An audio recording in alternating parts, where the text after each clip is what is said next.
여러분 안녕하십니까? 영국 여왕의 장례식 참석을 마친 윤석열 대통령이 미국 뉴욕에 도착했습니다. 윤 대통령은 우리 시각으로 5시간 정도 뒤인 내일 새벽 유엔 총회 기조연설을 합니다.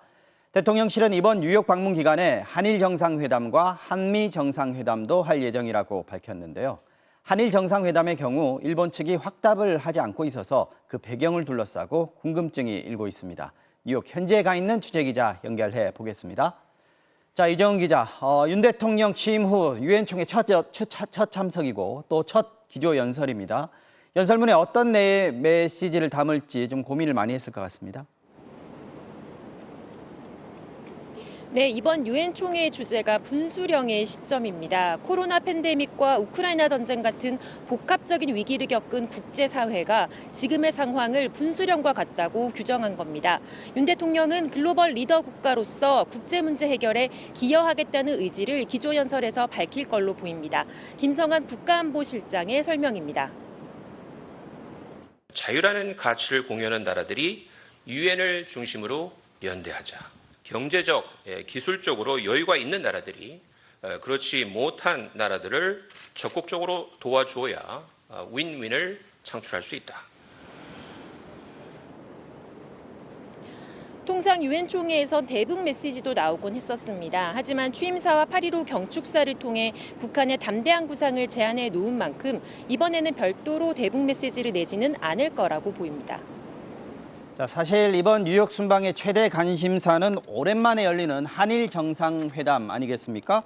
우리 대통령실은 한일 두 나라가 정상회담에 흔쾌히 합의했다 이렇게 발표를 했는데 일본 측은 아직 아무것도 정해진 거 없다 이런 식이란 말이죠. 이거 어떻게 되는 겁니까?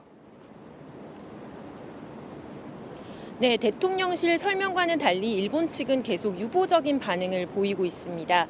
기시다 후미오 일본 총리가 오늘 뉴욕으로 출발하기 전 기자들과 만난 자리에서도 영국, 튀르키예, 필리핀과 정상회담을 한다고 밝혔습니다.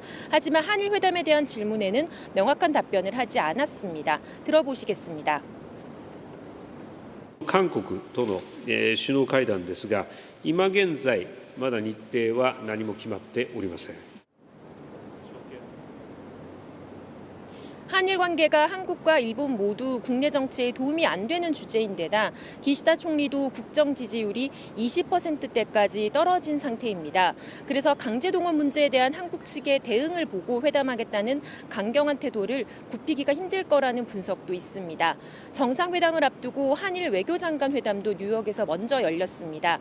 두 나라 외교당국이 강제동원 문제와 관계 회복을 두고 심도 있게 협의를 했다면서도 정상회담 관련 논의가 있었느냐는 질문에는 모두 말을 아꼈습니다. 이처럼 한일 회담이 막판 조율에 어려움을 겪자 대통령실은 회담이 성사될 거라는 입장은 유지하면서도 구체적인 언급은 자제하고 있습니다. 실제로 회담이 이뤄지기 직전까지 형식이나 의제, 언론 공개 여부 등을 놓고 계속 신경전이 이어질 것 같습니다. 지금까지 뉴욕에서 MBC 뉴스 이정은입니다. 여왕의 장례식은 끝났고 윤석열 대통령도 영국을 떠났지만 조문 취소를 둘러싼 의문점은 풀리지 않고 있습니다. 외교부는 영국 왕실 측과 사전에 조율된 일정을 따랐을 뿐이다. 장례식 참석이 가장 중요했다고 입장을 밝혔습니다. 하지만 결과적으로 현지 사정을 고려하지 않은 조율이었고 그래서 현지에서 차질이 빚어졌을 때 더 적극적으로 대응해야 했다는 지적이 나옵니다. 일왕의 경우엔 윤 대통령도 참석했던 환영연회를 마친 뒤에 조문을 하기도 해서 비교도 됐습니다. 서혜연 기자가 보도합니다. 윤석열 대통령이 런던 스탠스테드 국제공항에 도착한 건 현지 시간 18일 오후 3시 39분이었습니다. 당시 오후 3시쯤 런던에 도착한 뒤 4시쯤 한국전 참전 기념비에 헌화를 하고 40분 뒤 웨스트민스터 홀로 이동해 참배하기로 영국 왕실과 조율했다고 외교부는 설명했습니다.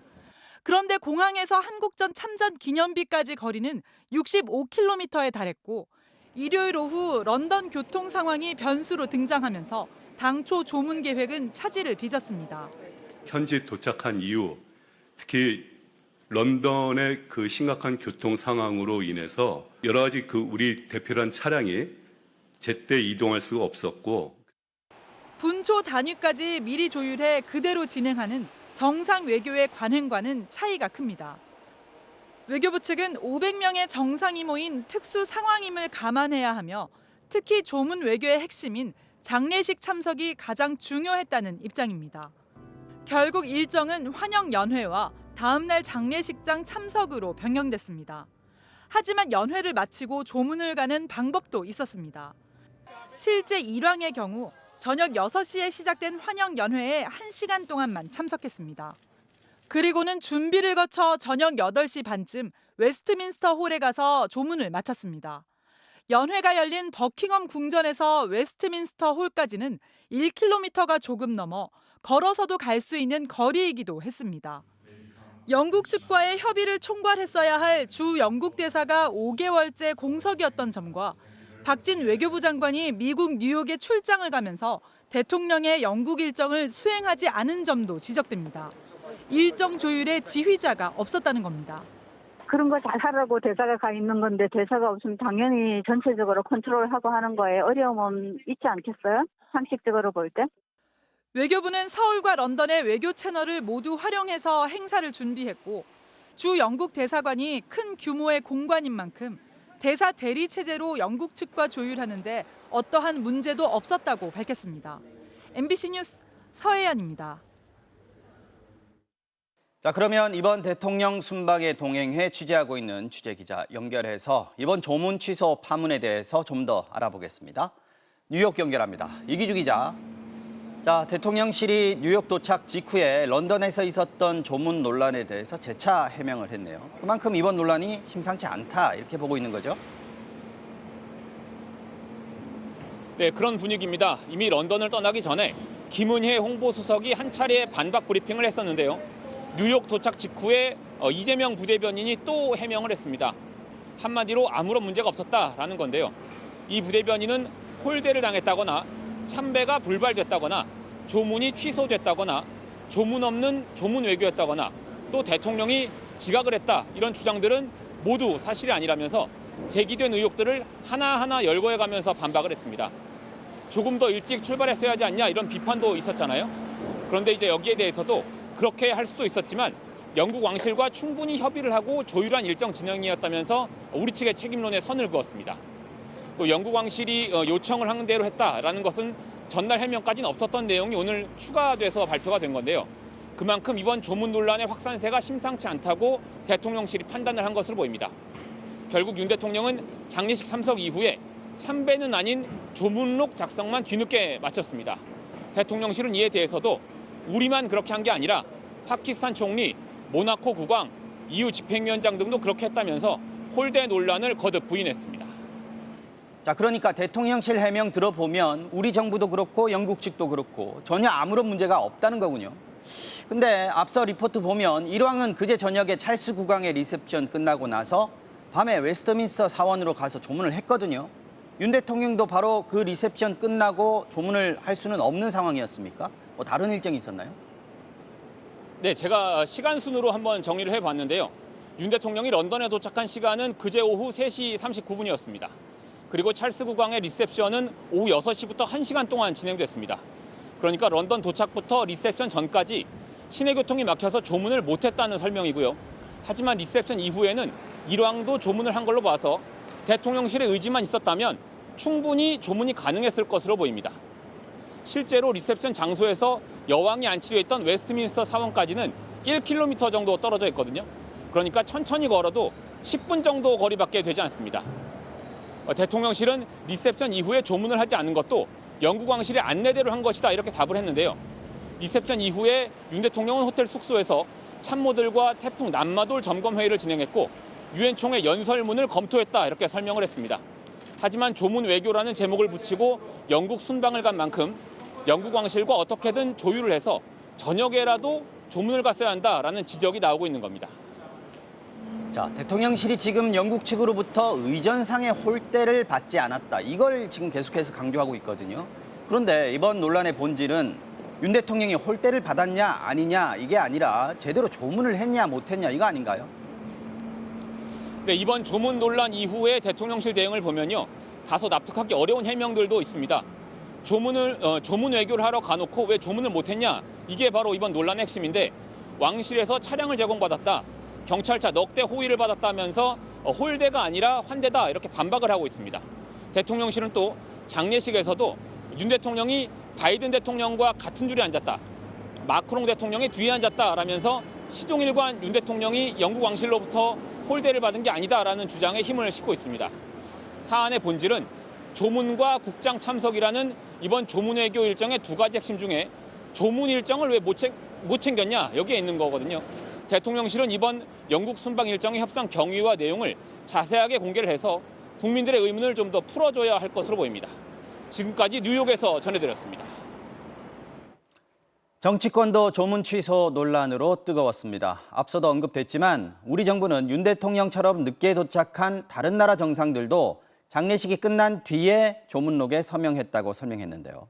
민주당은 이들은 윤 대통령과 달리 따로 참배도 했다, 외교 참사라고 공세를 펼쳤습니다. 국민의힘은 선을 넘는 비판이라고 적극 방어했습니다. 구민지 기자가 보도합니다. 국회 외교통일안보 분야 대정부 질문. 윤석열 대통령의 조문 불발을 놓고 야당의 비판이 이어지자 외교부 차관은 이렇게 답했습니다. 그리스 대통령, 오스트리아 대통령, 또 EU 집행위원장 등 많은 국가의 정상들이 우리와 마찬가지로 3시 이후에 도착을 해서 그 다음 날 국장 이후에 조문록에 서명하는 절차를 따랐다. 윤 대통령처럼 늦게 도착한 다른 나라 정상들도 똑같이 장례식 뒤에 조문록을 쓴 만큼 결례가 아니란 겁니다. 국민의힘도 엄호에 나섰습니다.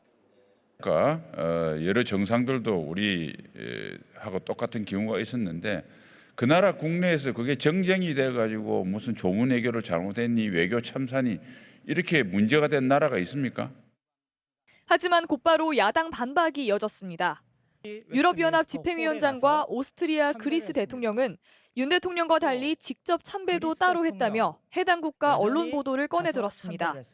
특히 오스트리아와 그리스 대통령은 일왕처럼 찰스 3세 국왕의 리셉션도 참석했다며 왜 윤 대통령은 조문하지 않았냐고 따졌습니다. 다른 정상들은 참배를 했습니다. 참배를 하지 않은 유일한 정상이 윤석열 대통령으로 보입니다. 어떻습니까? 저희가 또 가지고 있는 자료들하고 한번 검토를 좀 해봐도 되겠습니까? 이에 앞서 여야 지도부도 아침 회의부터 이른바 조문 외교를 놓고 정면 충돌했습니다. 교통 통제를 몰랐다면 무능한 일이고 알았는데도 대책을 세우지 못했다면 더 큰 외교 실패, 외교 참사라 하지 않을 수 없습니다. 대통령의 외교가 어떤 의미를 가지는지 잘 알고 있을 텐데 외교 활동 중에라도 대한민국 전체를 대표하는 대표 선수에 대한 응원과 예의를 지켜주실 것을. 총체적 무능, 외교 참사라는 야당의 공세에 여당은 조문을 정쟁에 이용하지 말라고 반격한 가운데 제기된 의문에 정부가 명쾌한 설명을 내놓지 못하면서 정치권 논란은 계속될 전망입니다. MBC 뉴스 구민지입니다. 어제 이 시각 세기의 장례식이 거행됐던 영국 엘리자베스 2세 여왕은 윈저성 지하 납골당에 안장됐습니다. 재위 기간만 70년, 영국 곳곳에 남아있는 여왕의 유산은 이제 찰스 3세로 대체됩니다. 런던에서 조명아 특파원입니다. 여왕은 장례식이 거행된 웨스트민스터 사원을 빠져나와 런던 시민들의 마지막 인사를 받았습니다. 여왕의 관은 차로 옮겨져 안식처인 윈저성으로 향했습니다. 성 안에 있는 세인트 조지 교회에선 마지막 예배가 열렸습니다. 왕기가 덮인 여왕의 관은 단상 위에 올려졌고 왕권의 권위와 위엄을 상징하는 왕홀과 보주가 거둬졌습니다. 그리고 마지막으로 왕관까지 신에게서 부여받은 권력은 다시 신의 제단 앞으로 되돌려졌습니다.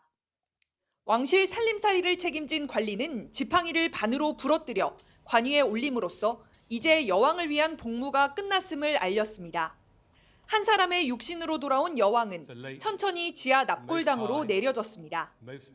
Thus it hath pleased Almighty God to take out of this transitory life unto his divine mercy.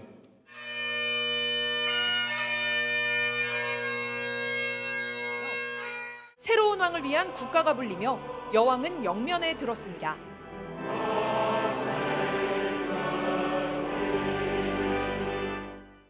자, 장례식 하루 지난 런던 연결해 보겠습니다. 조명호 특파원, 방금 여왕의 마지막 예배에도 불렀지만 이제 영국 국가가 시니어 국왕을 지켜주소서 이렇게 바뀌지 않았습니까? 그전에는 여왕을 지켜주소서였는데요. 네, 엘리자베스의 재임 기간이 70년이었던 만큼 모두 여왕이란 호칭이 익숙한데요. 긴 재임 기간만큼 영국에는 엘리자베스 여왕의 유산이 곳곳에 있습니다. 몇 가지를 직접 찾아가 봤습니다. 런던 중심가의 다리, 퀸 엘리자베스 이름이 새겨져 있습니다. 도로에도 여왕의 이름을 새긴 동판이 여왕의 즉위 25주년을 기념하고 있습니다. 여권을 발급해주는 기관도 여왕폐하 여권사무소, 여왕을 빛내고 있습니다. 동네에서 흔히 눈에 띄는 건 우체통입니다. 우체통 몸통 아래에 엘리자베스 2세 이름이 박혀 있습니다. 가장 가깝게 볼 수 있는 여왕의 얼굴은 돈에 있습니다. 젊은 여왕의 모습과 최근 여왕의 모습, 자연스레 화폐 발행 연도를 알 수 있습니다. Then slowly as time goes on, they are going to change it to King Charles III. We will certainly miss Queen Elizabeth from the currency. 경찰관 모자 가장 중앙에도 여왕을 나타내는 이 알이 새겨져 있습니다. 군인들의 제복에도 역시 여왕의 군대라는 의미가 담겨 있습니다. Might find it difficult because they're still very much attached to the Queen. Yeah. And that's what they have lived with their whole life. 이제 화폐 문양도 찰스 3세로 다른 모든 여왕의 유산들도 새로운 왕으로 대체됩니다. 하지만 이번 장례식에서 영국 왕실이 과시한 성대함과 화려함은 여왕의 시대와 함께 이제 마지막일 수 있습니다. 새로운 왕 찰스 3세 대관식은 내년에 열릴 예정입니다. 런던에서 MBC 뉴스 조명아입니다. 정치권에서는 오늘도 영빈관 신축을 둘러싼 논란이 이어졌습니다. 영빈관 신축 계획을 신문 보고 알았다고 한 한덕수 국무총리의 발언을 놓고 야당은 물론 여당에서도 코미디 같은 일이라는 질책이 나왔습니다. 조희원 기자입니다. 878억 원의 예산이 들어가는 영빈관 신축 계획을 신문 보고 알았다고 답한 한덕수 국무총리. 야당은 신문 총리냐고 꼬집었고 여당에서조차 코미디 같은 일이란 비판이 나왔습니다. 식물 총리를 넘어 신문 총리, 변명 총리의 면모를 여실히 보여주었습니다. 이게 얼마나 이 코미디 같은 일이 벌어집니까? 또 중요한 영빈관 관련 예산을 모르셨다 이렇게 말하는 거 모골이 소연해졌다. 논란은 오늘 외교안보 분야 대정부 질문에서도 이어졌습니다. 영빈관 신축 사업이 김건희 여사님의 지시였습니까? 예산이 그렇게 반영이 될 수는 없다는 것은 아마 의원님께서도 잘 아실 겁니다.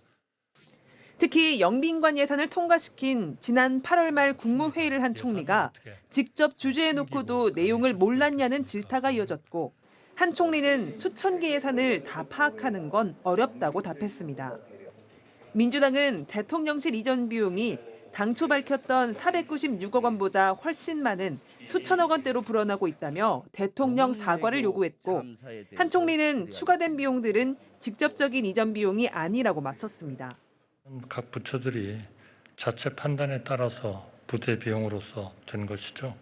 부대 비용도 정확히 얘기하세요. 대통령실이 이전 안 했다면 그 예산 들었습니까? 안 들었습니까?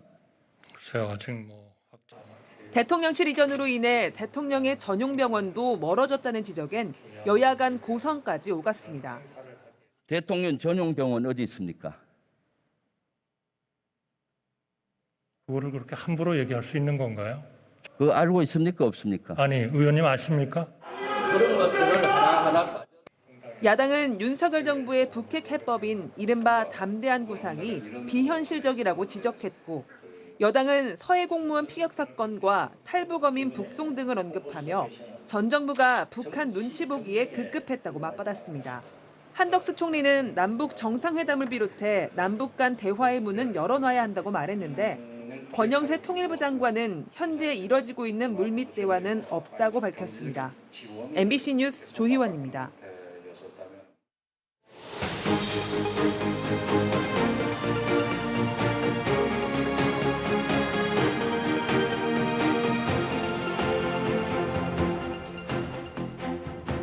정부가 원자력 발전을 친환경 경제 활동이라고 공식 발표했습니다. 환경부가 오늘 한국형 녹색 분류 체계 개정안을 공개했는데요.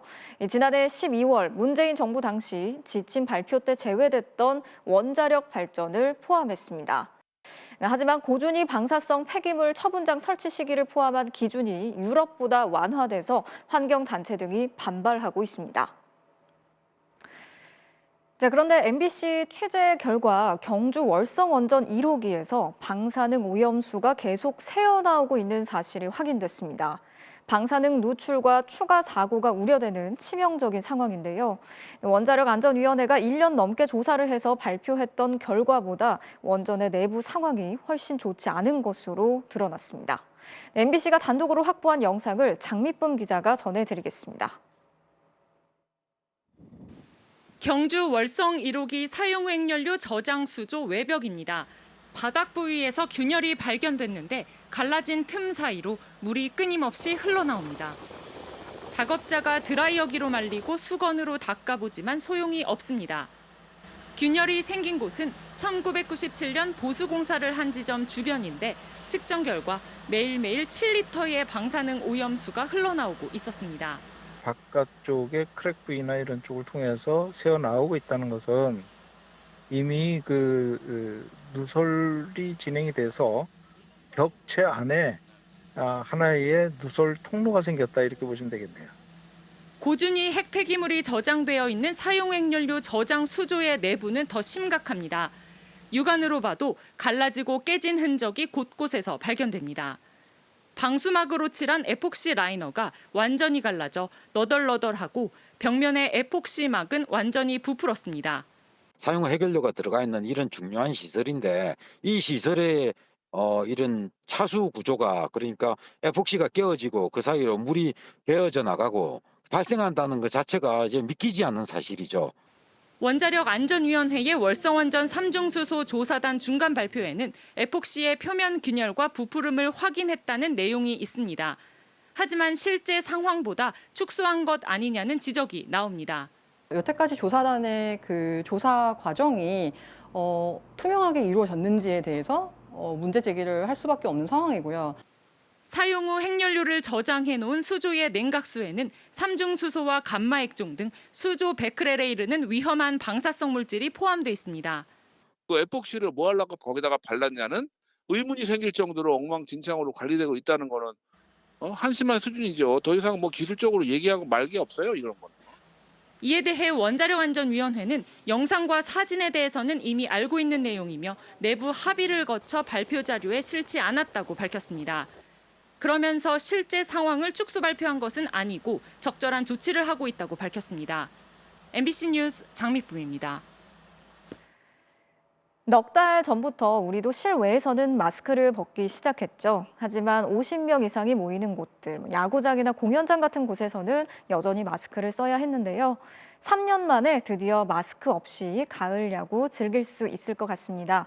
방역당국이 기존에 있던 이런 예외 규정들을 먼저 없애고 나서 실내 마스크 역시 어린 아이들부터 벗는 방안을 논의할 예정입니다. 이준범 기자가 설명해 드리겠습니다.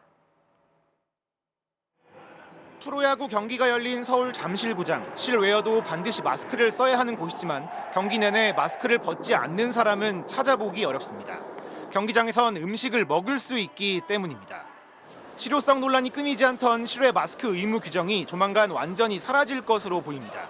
방역당국이 50인 이상 야외 행사와 집회에선 마스크를 쓰도록 한 예외 조항을 없앨 방침이라고 밝혔습니다. 이 실외는 상대적으로 감염 위험이 낮아서 남은 의무를 해제한다면 가장 먼저 검토해 볼 수 있는 상황이라고 판단하고 있습니다. 재유행 상황이 안정세로 접어들면서 코로나 출구 전략을 논의할 때가 됐다는 게 방역당국의 판단입니다. 입국 뒤 PCR 검사 의무를 없애는 것 역시 검토 대상에 포함되어 있습니다. 안정적인 단계로 이제 가고 있기 때문에 이에 따라서 여러 가지 이제 그 방역 정책들에 대해서는 저희가 그 추가적인 부분에 대해서 준비해 나가고 있습니다. 이제 남아있는 방역 조치는 실내 마스크 착용과 확진자의 7일 격리 의무. 이 가운데 실내 마스크를 벗는 방안도 곧 추가 논의 대상에 오를 것으로 보입니다. 방역당국 관계자는 자문위원 대다수가 해제 검토를 시작할 때가 됐다고 보고 있고 겨울이 지나길 기다리기엔 너무 늦다는 분위기라고 전했습니다. 특히 마스크 착용으로 정서나 언어, 사회성 발달에 어려움을 겪고 있는 영유아부터 마스크를 벗어야 한다는 의견도 전문가들 사이에서 나옵니다. 백신 접종률이 매우 낮기 때문에 감염으로 면역을 획득한 인구의 비율이 매우 높을 것으로 예상이 되고 있고 마스크 착용으로 얻을 수 있는 방역상의 효과는 계속해서 감소한다라고 봐야 될 것 같습니다. 방역당국은 이르면 이번 주 전국민 항체 양성률 조사 결과 발표를 시작으로 방역 완화 논의에 속도를 낼 예정입니다. MBC 뉴스 이준범입니다. 지난 2019년 탈북 어민들을 강제 북송한 과정을 살펴보고 있던 검찰이 김현철 당시 통일부 장관을 불러서 조사했습니다. 장관급 인사에 대한 첫 소환 조사인데 청와대 고위 관계자들에 대한 줄 소환이 이어질 것으로 전망되고 있습니다. 박영회 기자가 취재했습니다. 검찰이 문재인 정부 당시 통일부 수장이던 김현철 전 장관을 불러 조사했습니다. 지난 2019년 11월 탈북 어민 강제 북송 사건과 관련해 고발당한 인사 중 첫 장관급 인사에 대한 소환 조사입니다. 앞서 한 북한 인권단체는 당시 탈북 어민을 북한에 돌려보내는 데 관여한 혐의로 정의용 전 청와대 국가안보실장 등 모두 11명을 검찰에 고발했습니다. 검찰은 김 전 장관을 상대로 탈북 어민들을 북한에 돌려보내기로 한 의사결정 과정에 대해 조사한 것으로 전해졌습니다.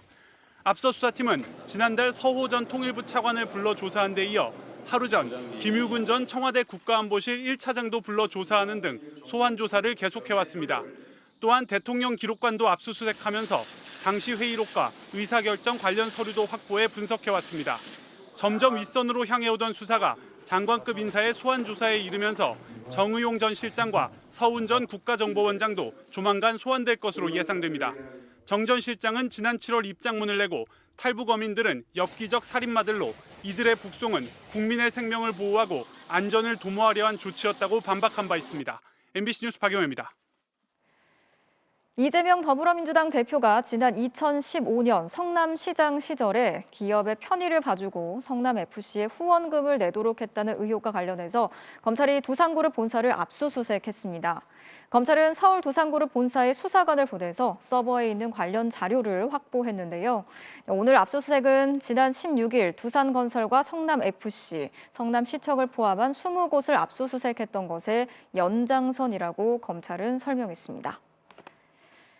자, 조금 전 들어온 소식인데요. 이준석 전 국민의힘 대표와 관련한 성상납 의혹 등을 수사해온 경찰이 검찰에 넘기지 않고 사건을 종결하기로 결정했습니다. 다만 증거인멸 교사나 무고 혐의는 계속 수사하겠다고 밝혔는데요. 취재 기자 연결하겠습니다. 손하늘 기자 전해주시죠. 네, 기업가에게서 성상납 등 접대를 받았다는 의혹으로 지난 주말 경찰에 소환돼 12시간가량 조사를 받았던 이준석 대표에 대해 경찰이 불송치 결정을 내렸습니다. 경찰은 이 전 대표가 접대를 받았다는 의혹 일체를 처벌할 수가 없다고 판단하고 조금 전 사건을 종결 처리했습니다. 이 전 대표는 지난 2013년부터 김성진 아이카이스트 대표로부터 성상납과 선물 등을 받고 그 대가로 박근혜 당시 대통령을 김 대표와 만나게 해줬다는 의혹으로 수사를 받아왔습니다. 하지만 경찰은 성접대 및 알선 수재와 관련해 2015년 1월까지의 사건은 공소시효가 지났고 그 이후의 사건은 적용 가능한 혐의가 없어서 처벌할 수가 없다고 판단을 했습니다. 이에 따라 이 전 대표가 받아온 핵심 혐의인 성상납 의혹 수사는 종결됐지만 경찰은 이 전 대표 관련 수사의 불씨는 살려줬습니다. 먼저 이 전 대표가 자신의 성상납 의혹 관련 당사자들을 상대로 증거인멸을 시도했다는 의혹에 대해 공소시효가 남아있는 만큼 계속 수사하기로 했습니다. 경찰은 또 이 전 대표가 유튜브에서 의혹을 제기한 이들을 고소한 게 무고에 해당한다는 고발에 대해서도 계속 수사한다는 방침입니다. 이에 대해 이 전 대표는 MBC와의 통화에서 아직 수사 내용을 받아보지는 못했지만 불송치는 당연한 결과라고 생각한다고 밝혔습니다. 국민의힘 정진석 비대위원장은 경찰에서 알아서 할 사안으로 수사 결과를 지켜보겠다 이렇게 밝혔고 국민의힘 윤리위 관계자는 이 전 대표의 추가 징계는 해당 행위에 대한 처벌이 핵심이었던 만큼 경찰 수사 결과에 따라 달라지는 건 없을 거라고 밝혔습니다. 사회부에서 전해드렸습니다.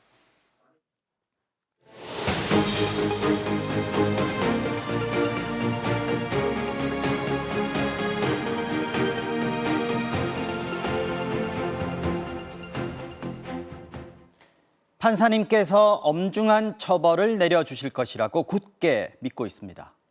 신당역 스토킹 살인 사건의 피해자가 선고 직전 마지막 탄원서에서 호소한 내용입니다.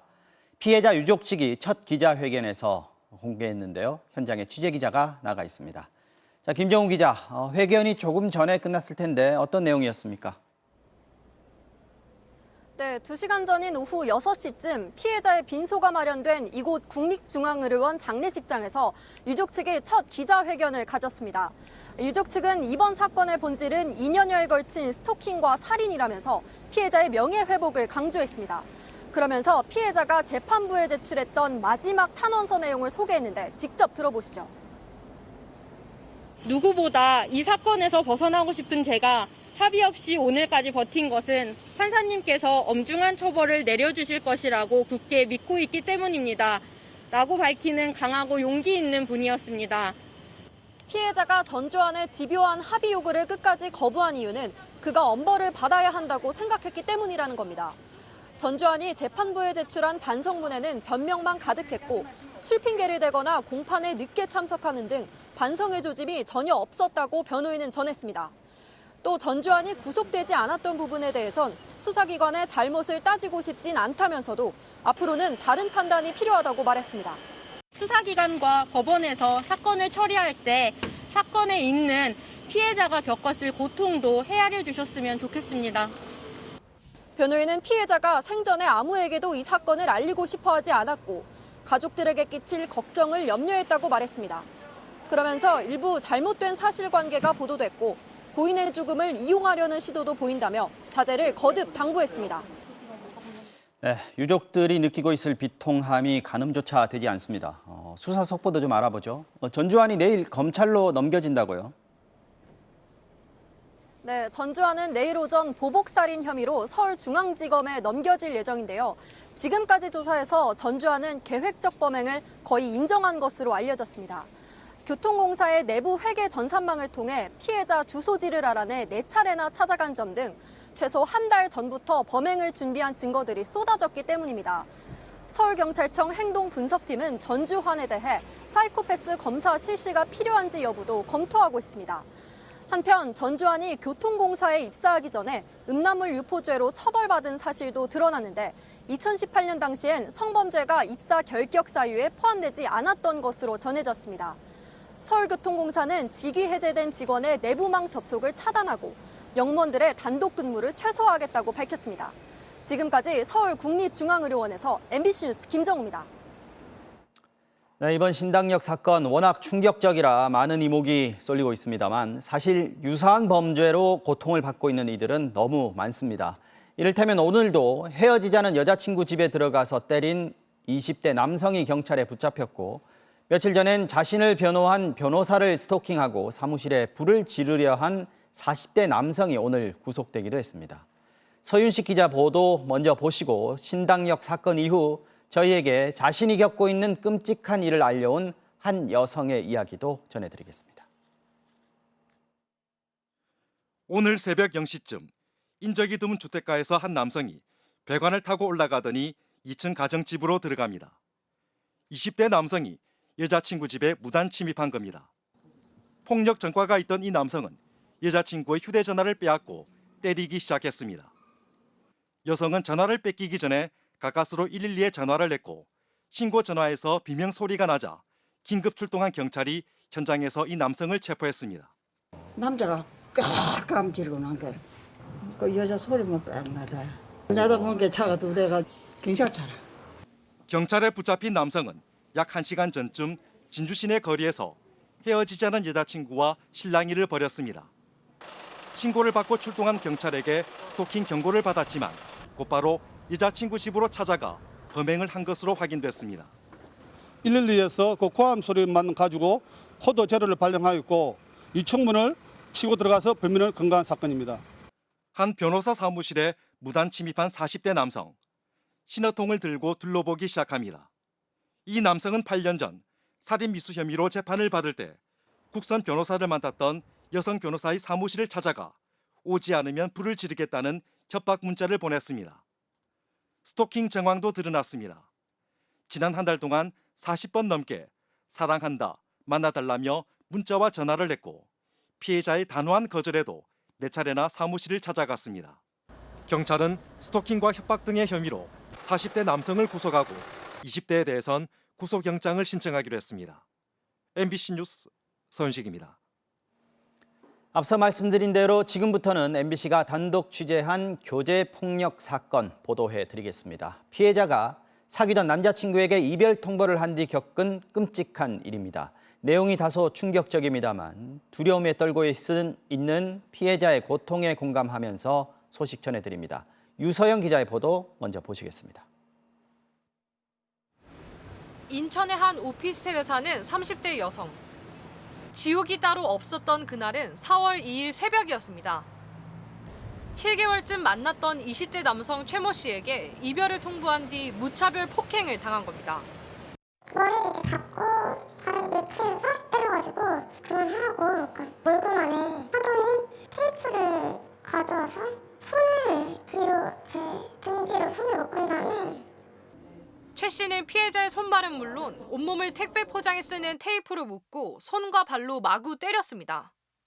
피해자는 머리와 얼굴, 팔 등 전신에 멍과 상처가 났고 머리카락까지 잘렸습니다. 너 내가 진짜 못할 것 같지?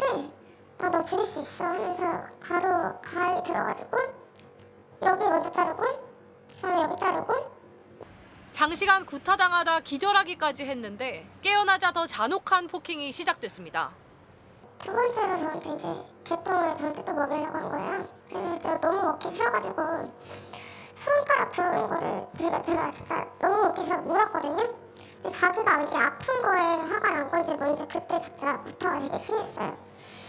최 씨가 피해자 반려견의 배설물을 강제로 피해자에게 먹인 겁니다. 최 씨의 가혹행위는 이게 끝이 아니었습니다. 제 코랑 입에다가 테이프를 감고 잠깨게 뜯기고 나서 생수 2리터를 제 얼굴에다 부었어요. 진짜 숨 못 쉴 것 같아서 그때 진짜 죽는다. 이렇게 맞다가 죽을 수 있다고 느낀 피해자가 이별 통보를 번복한 뒤에야 최 씨는 5시간 가까운 폭행을 멈췄습니다. 최 씨가 집을 나가자 피해자는 경찰에 신고하고 신변 보호를 요청했습니다. 즉각 병원에도 갔는데 진단 결과 갈비뼈 5대가 부러지거나 금이 갔고 머리와 가슴 등 전신에 상처를 입어 전치 사주 판정을 받았습니다. 하지만 신고를 받고 최 씨의 집으로 출동한 경찰은 최 씨를 바로 체포하지 않았고 이후 구속영장을 신청하긴 했지만 그마저도 법원이 기각했습니다. 검찰도 불구속 상태로 최 씨를 재판에 넘겨 이제 막 첫 공판이 끝난 상황. 사건 후 5달 넘게 극심한 우울과 불안 증세, 외상 후 스트레스 장애를 겪고 있는 피해자는 신당역 사건을 지켜보면서 더 큰 공포감에 시달리고 있습니다. 신당역 사건 터지고 저 첫 공판 끝나고 나니까 이제 너무 무서운 거예요. 진짜 억한 심장 갖고 있으면 그냥 진짜 바로 찌르고 갈 수도 있겠구나. MBC 뉴스 유서영입니다. 네. 법원은 이 가해자에 대한 구속영장을 기각하면서 초범인데다 주거와 가족 등 사회적 유대 관계가 확실하기 때문이다 이렇게 이유를 달았습니다.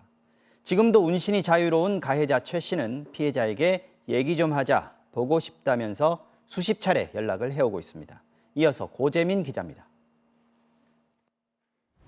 피해자가 사는 오피스텔과 가해자 최 씨의 주거지는 불과 100m 정도.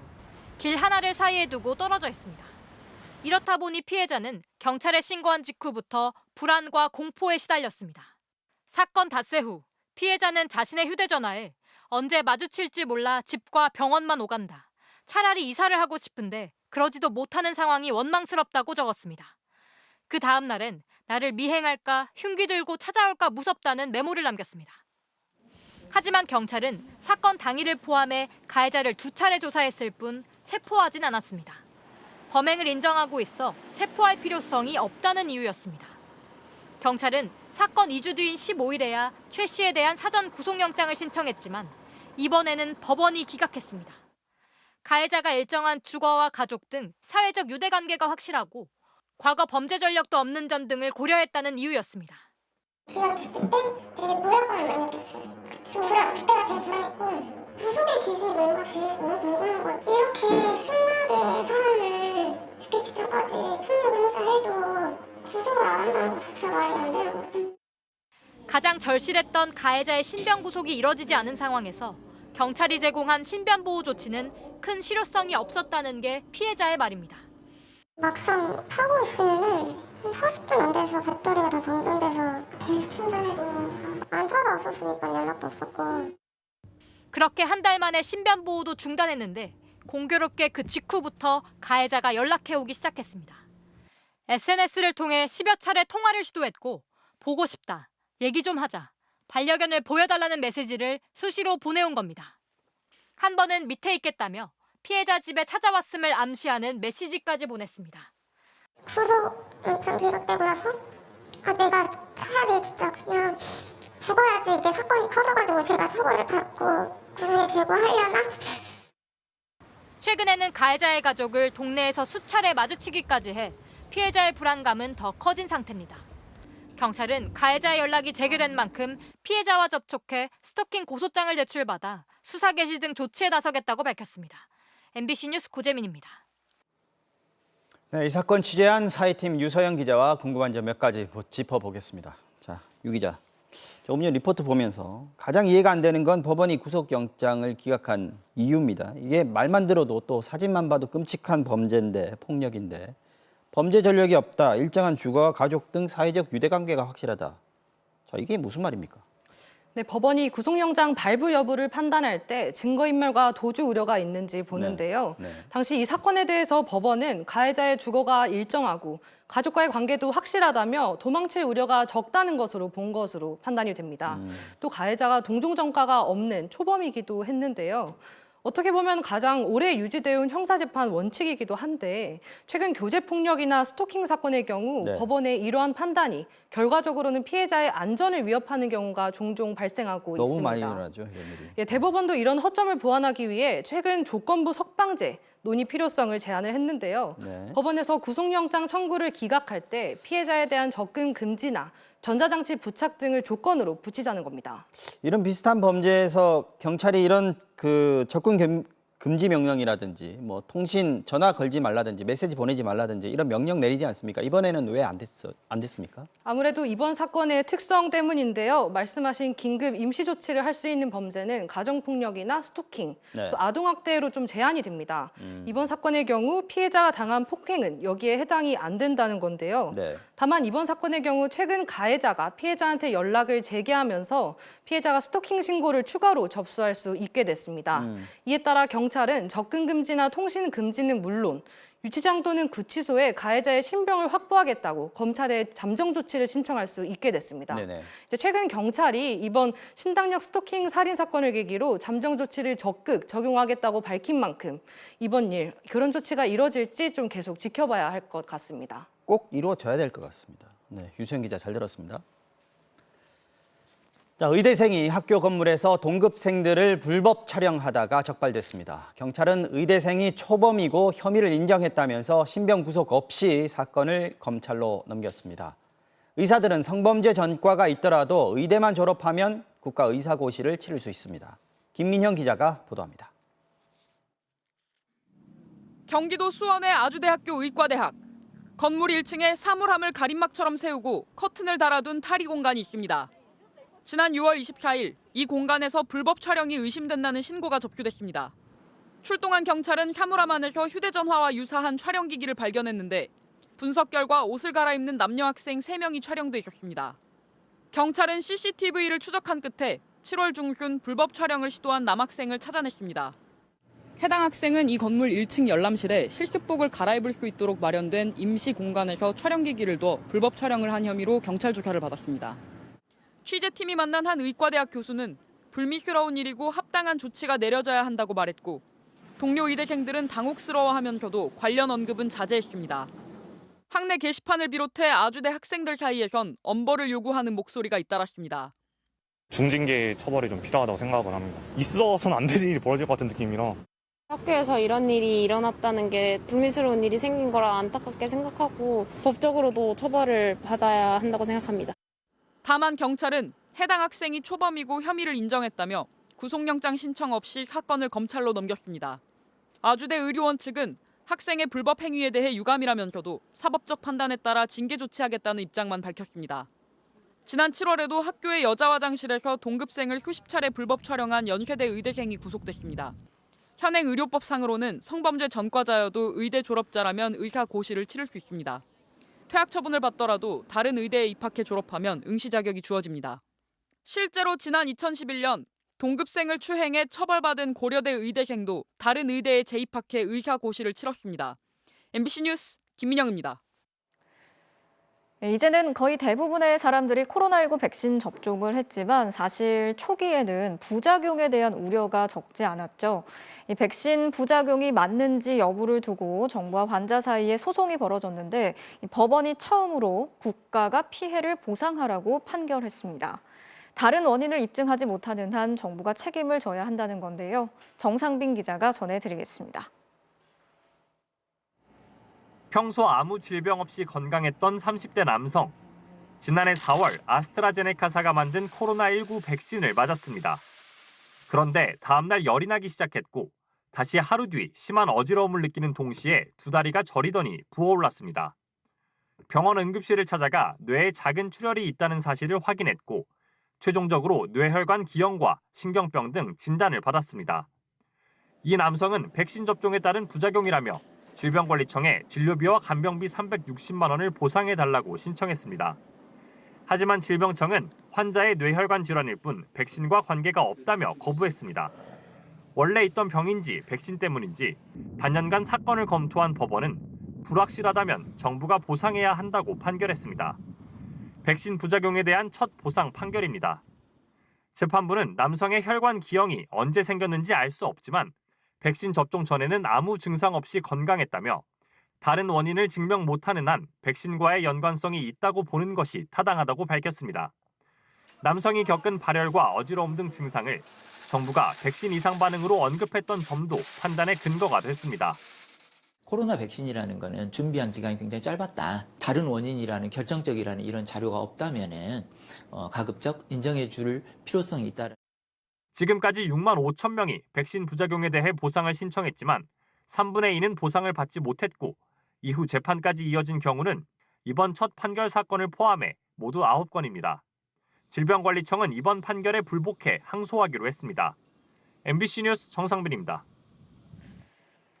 유럽의 국방부와 군수 관계자들이 전세기까지 타고 우리나라에 왔습니다. 폴란드와 수십조 원의 수출 계약을 체결한 우리 방위 산업 업체들의 전시회를 보고 또 무기를 구입하기 위해서인데요.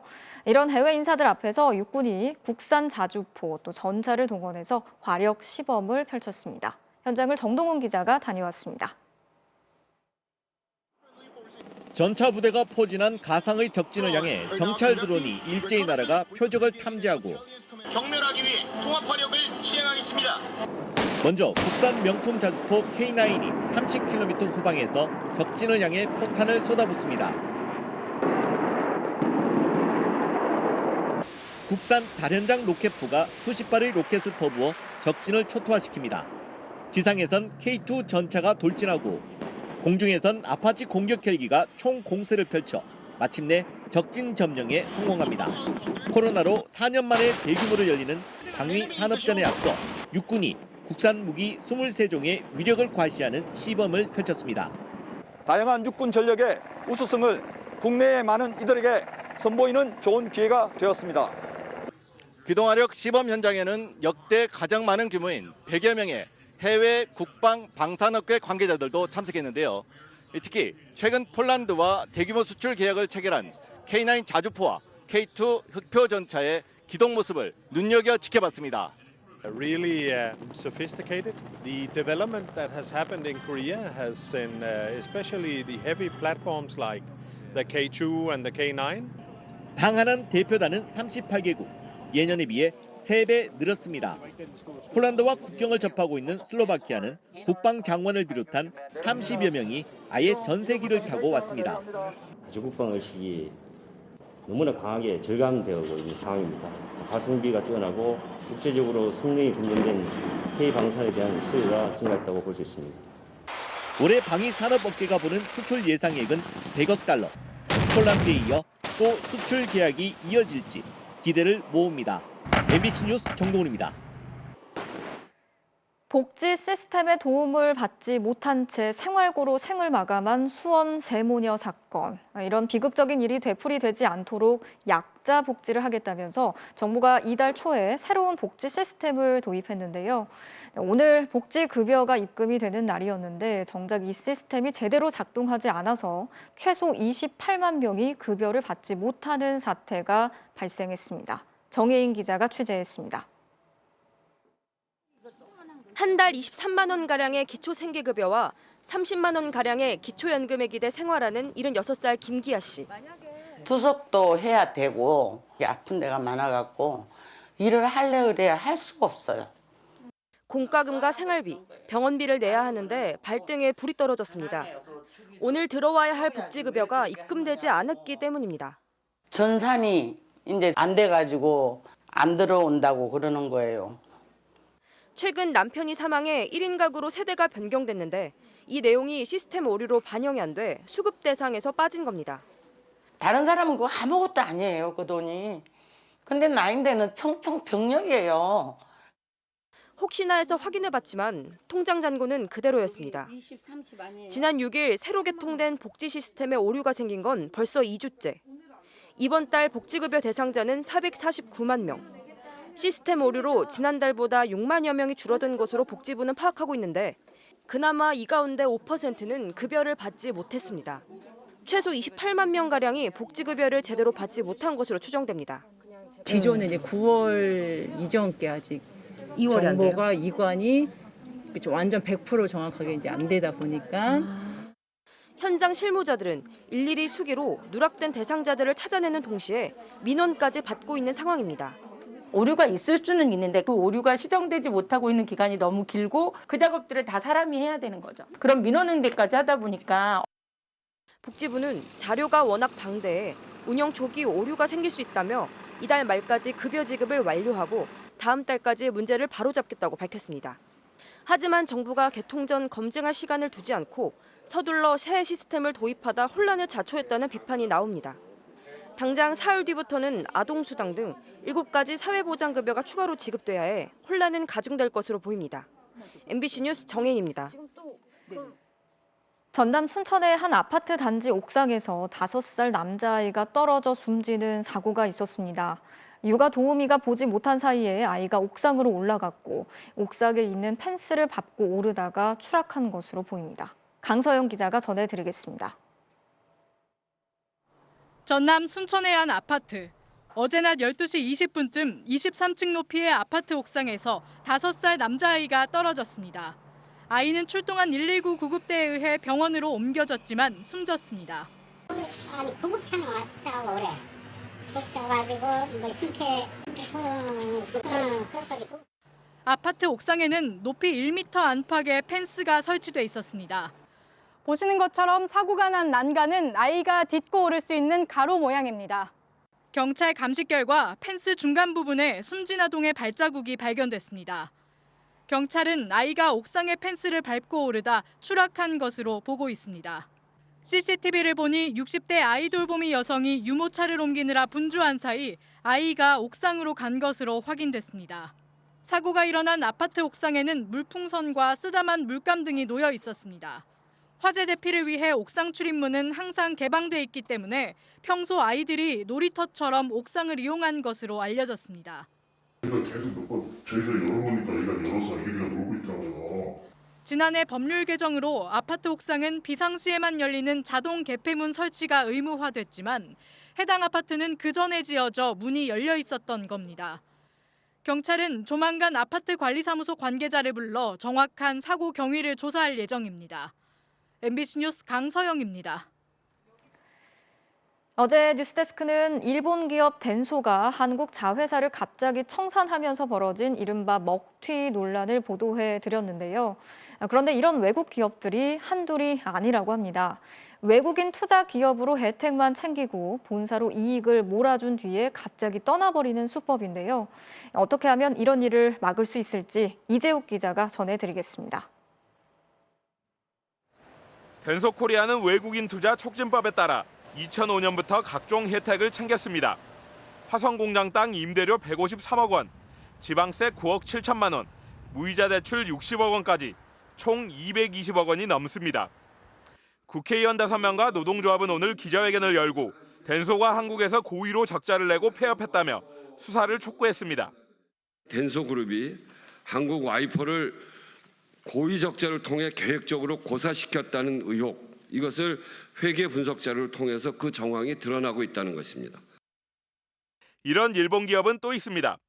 자동차 에어백 부품을 현대차에 공급했던 다이셀 코리아. 2008년 이명박 대통령의 일본 방문 때 혜택을 약속해 2011년 한국에 진출했습니다. 공장 부지를 10년 동안 공짜로 빌려주고 소득세와 법인세도 3년 면제해줬습니다. 그런데 무상임대가 끝나기 직전인 지난 6월 적자를 이유로 공장 문을 닫고 철수했습니다. 직원 133명은 갑자기 실직했습니다.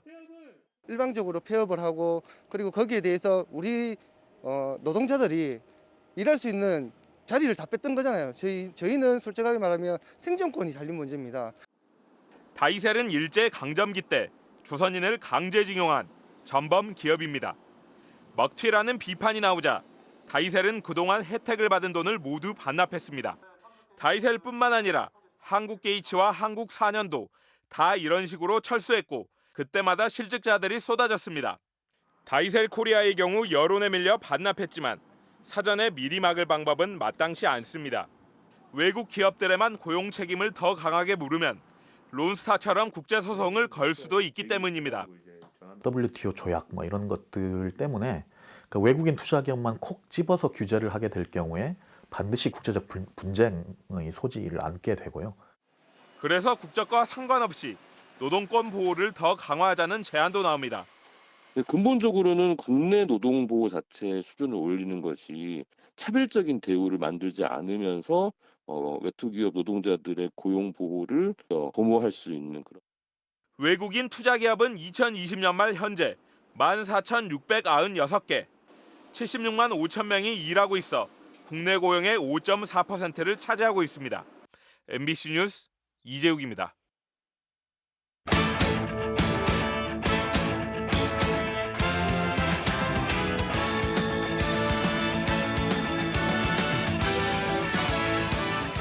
화요일 밤 스포츠 뉴스입니다. 경기 중 부정행위를 저지른 여자 골프 신인 윤이나 선수에게 KLPGA도 3년 출전 정지 징계를 내렸습니다. 해외 진출 역시 사실상 어려울 전망입니다. 박재웅 기자입니다.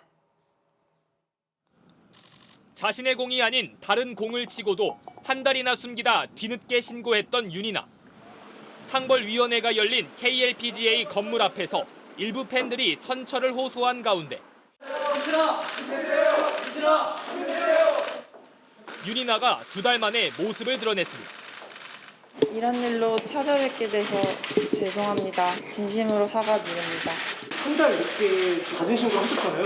그 이유에 대해서 조금 설명해 줄 수 있으실까요? 죄송합니다. 더 이상 인터뷰는 따로 안 할게요. 2시간 반 정도 소명을 마치고 나온 뒤에도 간단한 입장만 밝힌 뒤 자리를 떠났습니다.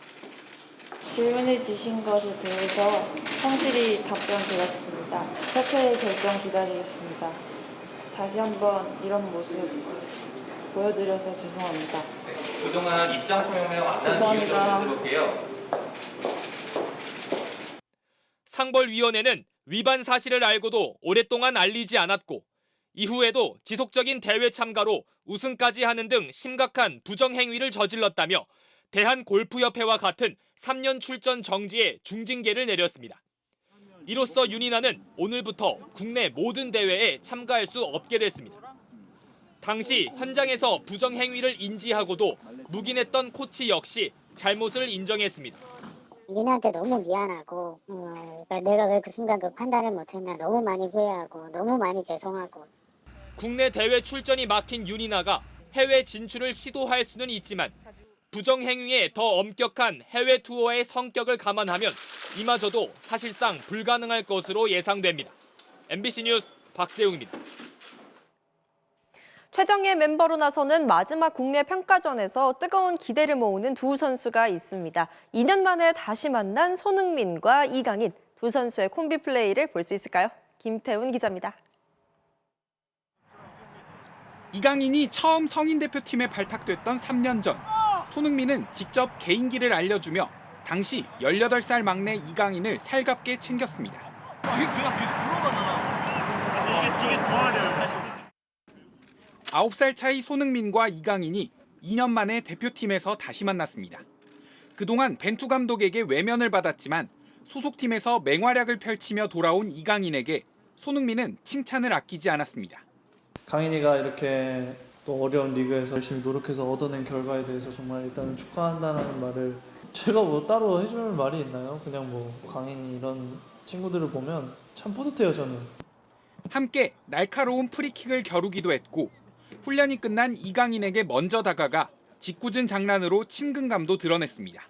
사실은 걱정도 되고 분명히 잘할 거예요. 저희는 옆에서 그걸 보면서 이 친구들이 성장하는 모습을 보면서 즐기는 게 라리가 도움 1위를 달리는 이강인의 복귀로 대표팀 공격 옵션도 다양해졌습니다.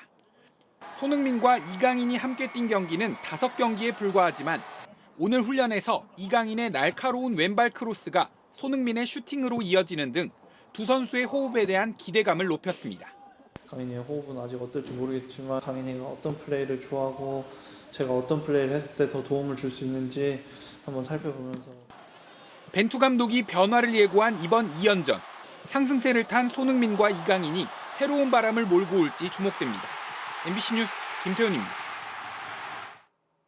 올 시즌 프로농구 데뷔를 꿈꾸는 선수들이 신체 운동 능력을 측정했는데요. 간절함이 가득했던 현장으로 한번 가볼까요? 다음 주 신인 드래프트에 나설 선수들이 오늘 신체 지수와 운동 능력을 측정했습니다. 키 0.1cm의 희비가 엇갈리고 70kg이 넘는 역기를 한 번이라도 더 들려고 안간힘을 씁니다. 이 와중에 정말 표정 변화가 없는 이 선수, 드래프트 1순위 후보 고려대 이두원인데요. 2m 4cm의 최장신에 80cm를 넘게 뛴 폭발적인 탄력까지. 다른 선수들의 부러움을 한 몸에 받습니다. 애들이 가진자에 여유라고 그러니까 괜히 머쓱하더라고요. 아무래도 제 자신 있는 부분이어서 걱정 안 하고 그렇게 웃으면서 하니까 더 잘 결과가 나온 것 같아요. 이번 드래프트에 나서는 선수들은 모두 42명인데요. 다들 좋은 결과 있기를 기대하겠습니다. 배우들도 울고 갈 만한 축구 선수의 특급 연기로 토플레이 출발합니다. 미국 프로축구 2부 리그입니다. 노란 유니폼을 입은 공격수가 움직이자 상대 수비수가 바로 따라붙더니 갑자기 괴성을 지르면서 쓰러집니다. 오른발을 감싸준 채 이리저리 뒹구는데요. 공격수는 황당하다는 표정이고 수비수는 일어날 생각이 없어 보여요. 느린 그림으로 봐도 아무런 접촉이 없었는데 쓰러지면서 심판 눈치를 보는 게 영 수상하죠. 결국 이 연기가 먹혔는지 심판이 공격수에게 경고를 줍니다. 공격수의 소속팀도 오디션 볼 배우를 찾는다며 상대 헐리우드 액션을 비웃었네요.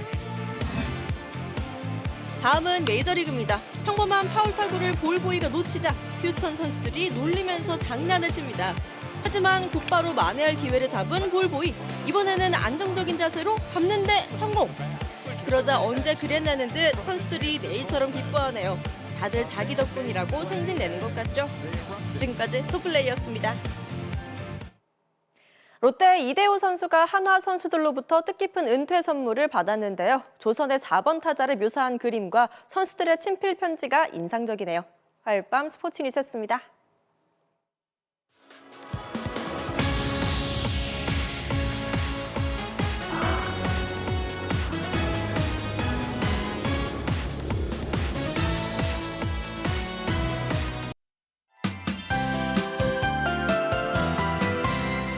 잠시 잊고 지냈던 가을 향기가 다시금 스며들고 있습니다.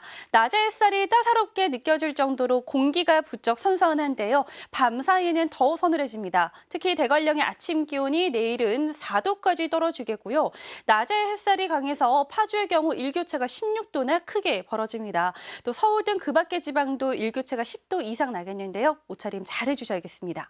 이렇게 아침 기온이 5도 아래로 떨어지기 시작하면서 다음 주부터는 산에서도 가을색이 조금씩 묻어나겠습니다. 올해 설악산 첫 단풍은 다음 주 후반에 시작돼서 10월 중순쯤 절정에 이르겠습니다. 자세한 지역별 내일 날씨입니다. 내일은 전국의 하늘 대체로 맑겠고 새벽부터 아침 사이에 강원 동해안 지방은 빗방울이 떨어지겠습니다. 또 동해안 지방과 제주도 해안가는 내일까지 너울성 파도가 강하게 밀려오겠습니다. 아침 최저 기온입니다. 서울 14도, 안동 10도, 대전 13도 등으로 오늘보다 2도에서 5도가량 낮아지겠고요. 낮 최고 기온은 서울과 광주 25도, 대구는 24도가 예상됩니다. 절기상 추분인 금요일에는 오전 한때 수도권에 비가 조금 내리겠습니다. 날씨였습니다. 뉴스 마치겠습니다. 오늘도 함께해 주신 여러분 고맙습니다.